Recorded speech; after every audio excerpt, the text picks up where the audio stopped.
Oke, assalamualaikum warahmatullahi wabarakatuh. Ketemu lagi dengan obrolan kita selagi berjemur. Ini berjemur dulu, cuma agak siang nih kita berjemur.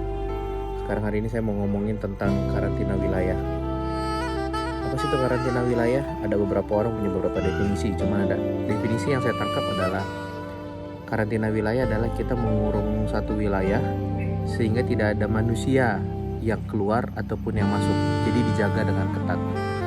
Nah, apa keuntungannya dengan adanya karantina wilayah ini?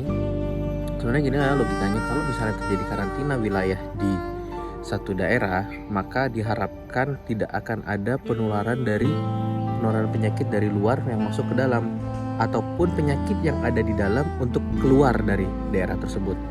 Nah,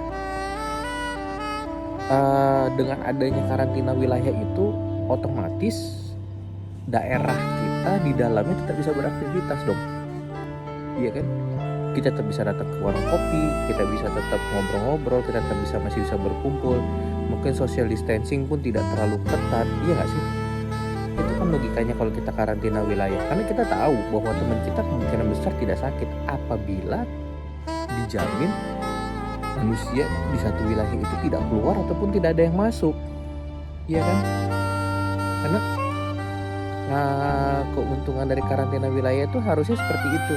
Meskipun pandemi COVID ini karena cukup mengkhawatirkan, waktu karantina wilayah pun terkadang orang tetap disuruh stay at home ataupun social distancing. Tapi kalau menurut gue sih, kalau misalnya satu wilayah itu menerapkan karantina wilayah, mungkin daerah tersebut tidak harus menerapkan stay at home ataupun social distancing yang terlalu ketat.